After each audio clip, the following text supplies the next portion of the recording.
This is the Community Unity Now show, and this is Bill Morton, President of the Rogers Park Chamber of Commerce, and I am Trudy Leong, Administrator of the Rogers Park Chamber of Commerce. And we have with us a very special guest today, Darlisa Kendall. She's a mother of an inmate at Menard Correctional Center, and she's also a representative of the organization Mothers for Justice. Welcome, Darlisa. Thank you for having me. I appreciate it. Thank you both.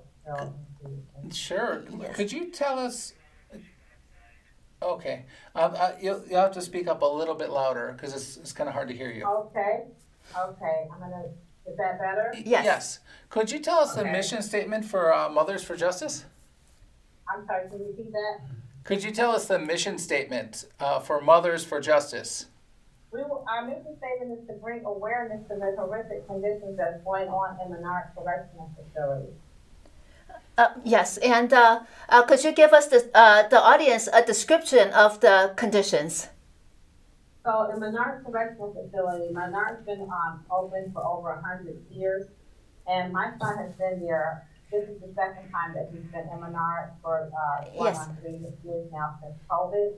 And what's happening in Menard is conditions of inhumane solitary confinement for years at a time, scarcity of food, mold on the walls, the guards assaulting the inmates and saying that the inmates are assaulting them, falsified tickets being given out to the inmates if they write grievances on any of the guards. They end up back in segregation. It's almost. Could you speak directly into your microphone, like put it up to your, because we're having a hard time. Can you hear me now? Yes, much better. Yes. And if you don't mind, could you Okay. repeat what you said, because it was very important and now it's so much clearer. Okay. So we are, the department we're asking everyone to help us expose what is going on in Menard. We're targeting Menard because it is notorious for its inhumane and civil rights violations. When I say civil rights violations, segregation, inmates being locked up 24 hours a day, and segregation for years at a time. They're being targeted. If they write grievances against these guards, they're being beaten and given staff assault, and then outside charges being falsified on them to give them even more time. Like I said, scarcity of food, rations of food, living in mold, infestation, only being allowed to shower sporadically, and it's not fit for human consumption to be in that place, let alone an animal. You wouldn't leave an animal, have an animal live like that. So that's why we're coming against Menard. We've asked numerous times for our sons to be moved out of Menard because of the conditions in the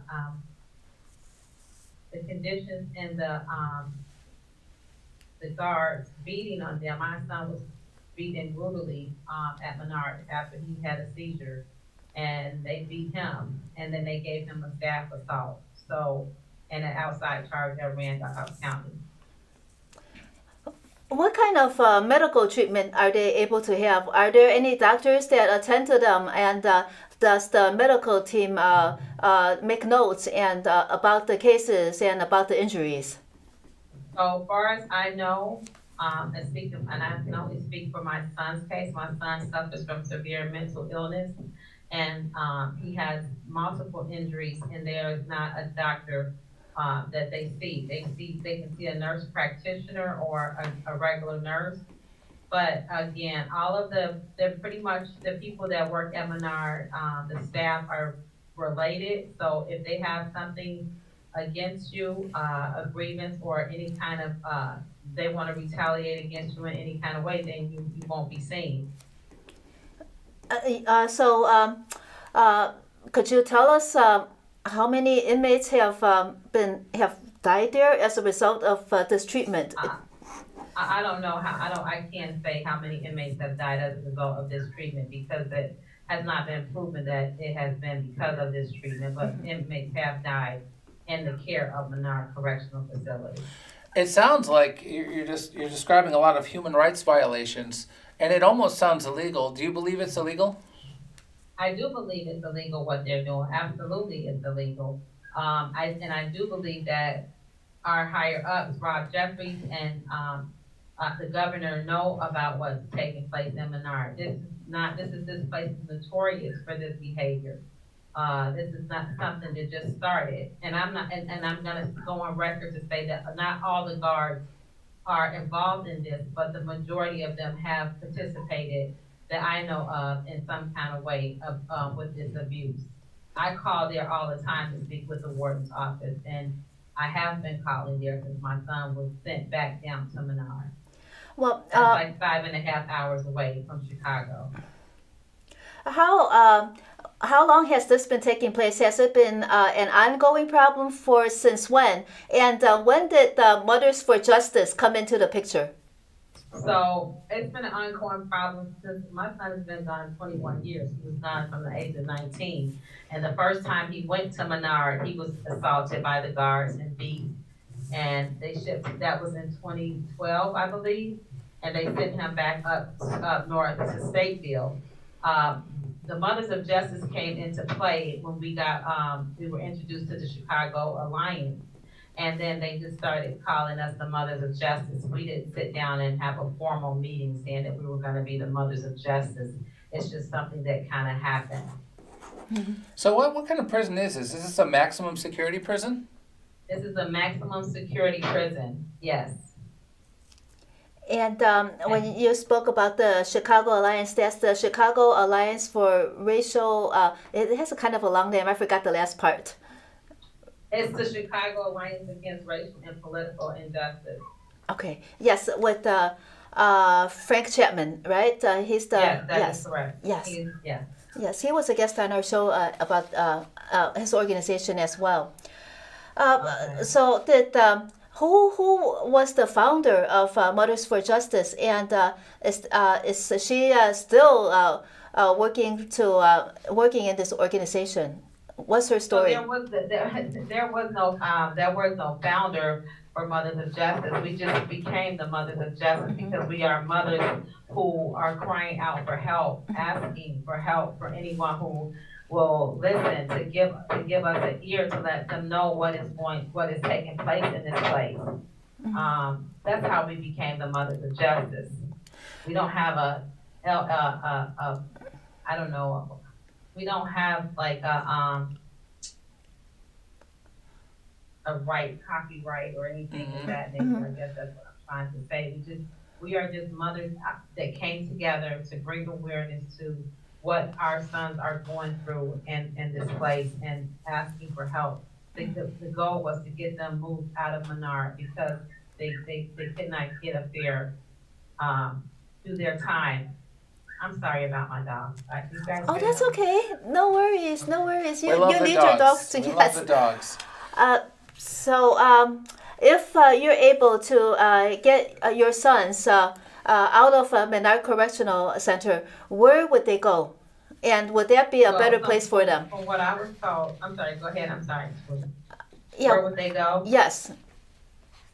So from what I was told by one of the counselors, the state bill is no longer in play because that's just a holding spot. So they could either go back to Pontiac or there's another facility, Lawrence, Illinois. Because they are maximum security, they have to be this is the thing though, they have to be without a ticket for 2 years in order to be transferred to another, one of the other prisons other than a maximum. But you can't get out of Menard without getting a ticket because they give you a ticket for everything. If you look at the guard, if you stare the guard in the eye, you have to be very docile. And basically, they strip you of your manhood. I know a lot of these young men are suffering from PTSD from the beatings that they are subjected to in Menard Correctional Facility. And so they break them down to the point where they just take their whole manhood away. You're an animal, and you're locked up for 23, 24 hours a day. That's inhumane. I don't even know how, I don't know how they come out and they are in their right mind. If they were in their right mind when they went in, definitely when they come from Menard, they're gonna need a lot of mental counseling. So this might be an irrelevant question, but are there any services inside Menard Correctional Center? Are there any like classes, any educational resources? What resources, if any, do the inmates have at Menard?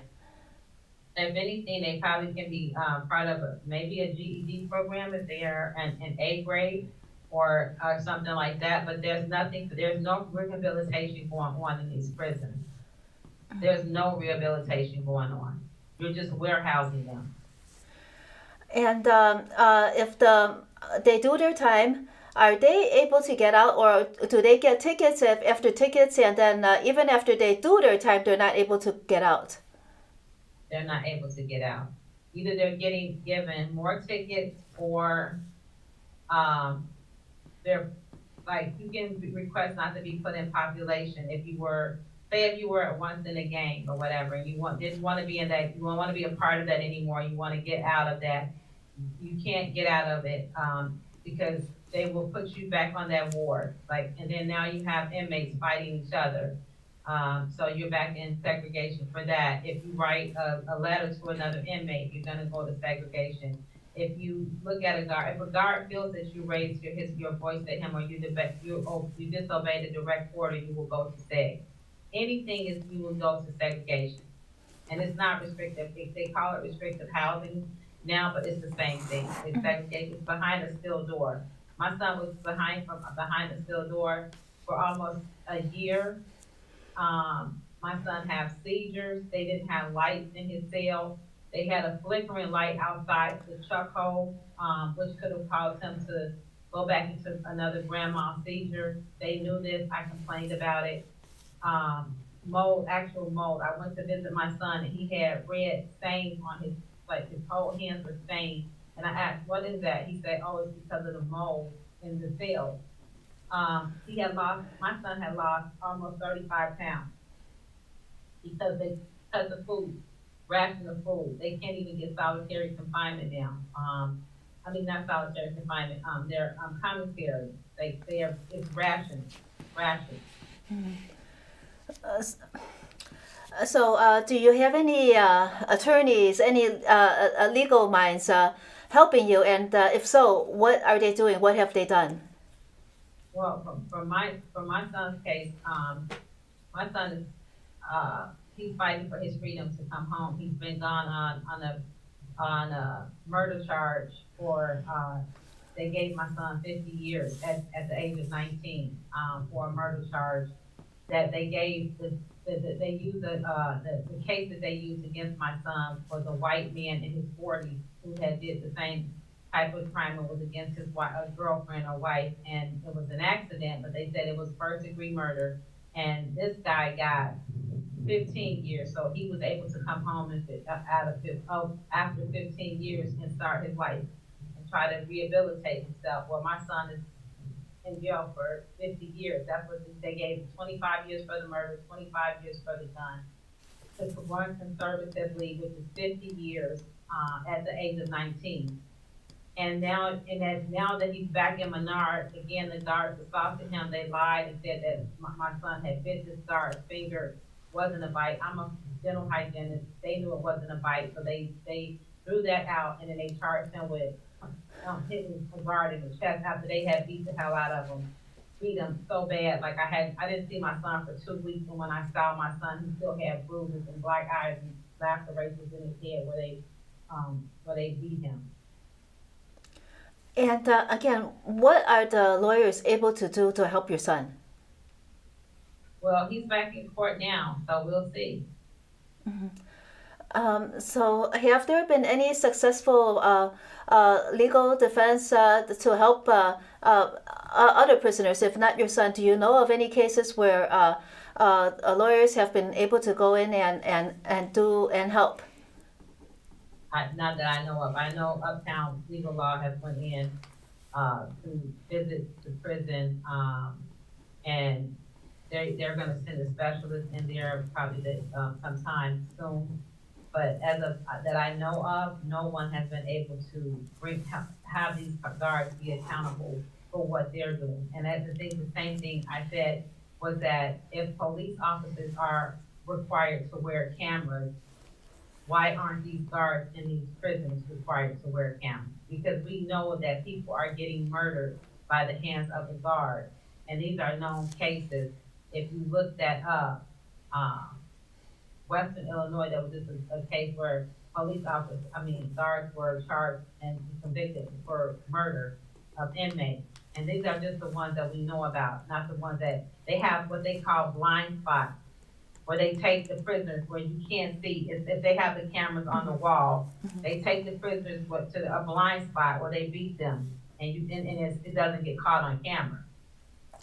As Mothers for Justice, have you reached out to the governor? Have you reached out to the county jurisdiction, elected officials? We have attempted to contact them, and we had two rallies at Rainbow Push Coalition that Rob Jeffries was supposed to show up at, and he never, and he had to cancel both of them. We haven't been able to speak to Governor Pritzker on a one-on-one, or have anyone from his office contact us. Are you running like a petition campaign? Are you doing call trees? Like, what kind of outreach are you doing? We call, we run campaigns, we protest, all of the above. And before Rob Jeffries and before Pritzker, were the conditions the same? The conditions have been the same in Menard for over 100 years, and they haven't gotten any better. Mm-hmm. And maybe they have gotten better, but from what I know, it's still the same. It is still the same atmosphere. It's still the same code. They don't go against each other because they're families. The guards, I'm speaking of the staff, a lot of them are family members or married to, and so they don't go against each other. And if you do something to one, then they all retaliate against you. So you mentioned twice that the staff are related. It seems like a downward spiral, and what is the root of this behavior? Is it like the prison system, and is it like an economic prison system with a community, or what is this? I believe it's it's definitely economics, because if you think about it, 70% of the inmates downstate in Menard Correctional Facility are from Chicago. So why are you sending all of these young men from Chicago 5.5 hours away to Randolph County? It's because it refueled that economy down there. And if you think about it, a lot of these young men, family members, cannot make that trip to 5.5 hours to see their children or their loved ones.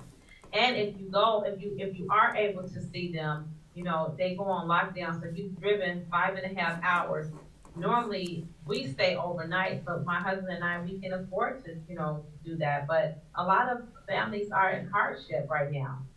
And I don't understand why they can ship them down there to Menard. And if it's a disciplinary thing, once they have done their time down there, bring them back home closer to their families. Bring them back home. Why are they stuck in Menard? And the racial makeup of the Menard population, is it mostly black?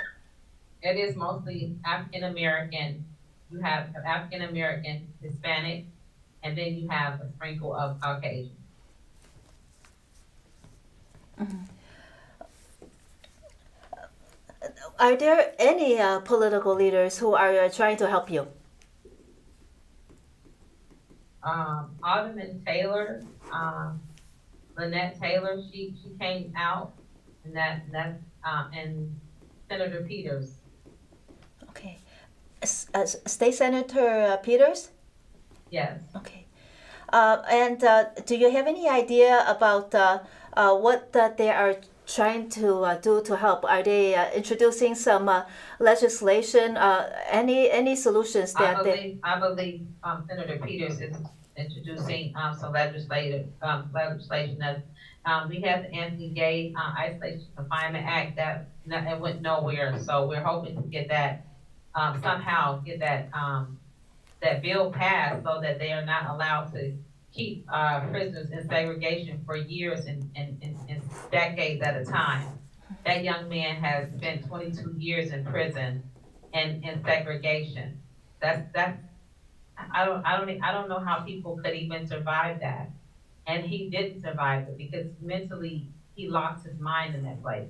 And that's what the goal is, I believe, for them to lose their mind.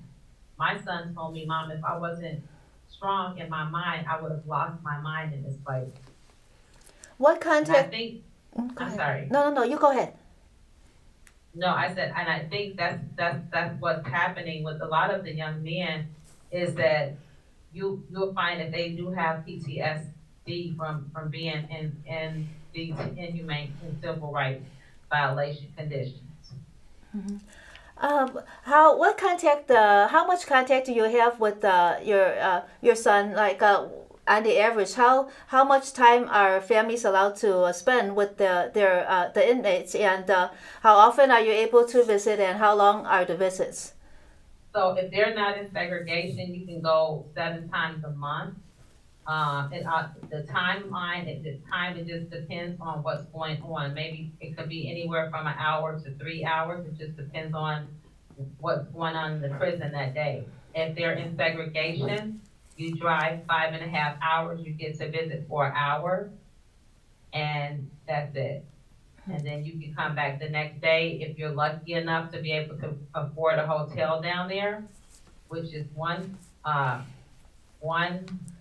hotel in that Chester, Illinois, and you can go back the next day for an hour. And that's not including the gas money and the food. So you're spending almost $500 to go visit your loved one downstate in Menard. So there's nobody in Randolph County that could help you. There's nobody willing to help you in the county. I don't think so. Are the inmates allowed to send mail out letters and receive letters? Yeah, they're allowed to receive and send mail. It takes a long time for them to get their letters. If they write a letter, it could take over a month. At one time, I waited for a month for a letter from my son.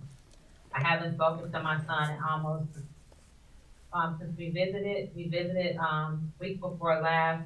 I haven't had a physical phone call from him in over 3 weeks now. And the letters, are they opened and read by the guards before being shipped in or shipped out? They do read their letters, yeah. And how often are you allowed to speak with your son on the phone per month? He can probably call, like, maybe if he's not in segregation, he can probably call more often, but they fight over the phone. The inmates fight over these phones because they only get a 20-minute call. So I would say maybe once a week, maybe once a week. Mm-hmm. It just depends. A lot of them the inmates are fighting over the phone. They took the video visitation away. So even for families who are in economic hardship, who, those video visits would help, kind of like what we're doing here to see their loved ones. Mm-hmm. They took those away from them, and they have to be an A grade, which is like a model prisoner, in order to have that right to video visit their family like this. Mm-hmm. Well, there seems to be not many privileges for the inmates. Could you just let us know what else is available to them besides these visits and that's about it, right? What else would they have? I think they go to church. They can go to church. They do have groups where they can go to group sessions for different things. I don't know all the different groups that they have, but as far as rehabilitation, that's not happening in there. Mm-hmm. What has Operation Push done with Mothers for Justice? Could you describe what kind of work that they have done with, and also the Chicago Alliance for Racial Justice? So what they have done is they have helped us to push the agenda and bring awareness to the horrific conditions and civil rights violations. They have allowed us to hold rallies and at their facilities, and like they have been pivotal with helping us to get the word out and flyers, and we, you know, just more so than we can probably have done on our own. So they have been very helpful in that sense. Again, we were supposed to have meetings. We had set up meetings with Rob Jeffries that he never showed up. Mm-hmm. He canceled the last minute. Are there any fathers or grandparents in the Mothers for Justice group organization? There are some fathers. I don't know. My son's father is deceased. My father and my grandfather have both died since my son has been incarcerated. So since a lot of family members have, you know, my dad died, my grandfather is gone, and that's been since my son has been incarcerated. My grandfather was 93, my dad was 67. I can't speak for the other mothers. I can't speak for their loved ones. Have you made friends with other mothers, and how do you help with each other? Do you help each other? Emotionally, we're here for each other, and yes, we are friends. We help each other with transportation if someone needs a ride, or, you know, to go out there to this place. We are all fighting in this together. We are all fighting for the same thing. And for our viewers that are watching this program, how could they help? Just continue to get the word out that we need to have a face-to-face interview with Rob Jeffries, because we need him to answer some questions about why is it that these guards are not being reprimanded for their behavior, and how is it that he's allowing all these things to happen on his watch? You know, they're prisoners, they're not slaves, and they should not be treated as such. They are there, they're doing their time, they should not have to be forced to do time in these conditions. So these conditions, just to recap: flooding, infestation of pests, horrible food quality, 23-hour solitary confinement for who knows how many days, mold on the walls, corrupt guards, civil rights violation, and segregation for years at a time. That is correct. And segregation, is that the same as solitary confinement? Yes, this is and they're now calling it restricted housing, but it's the same thing. And my son said that you imagine being behind a steel door and a cell so small you can't even reach your hands out, mold on the wall, and you're stuck in that cell for months and months at a time. My son lost 35 pounds. When I went down there to see my son, I was like, what the hell is going on here? Excuse me. That's okay. Don't but worry. You know, it's hard to talk about. My son has been gone for 21 years, and he's done his time. When is enough time? Enough time. Like, he made a mistake. Something happened really bad, but he's done 20 years, 25 years is enough time for anyone.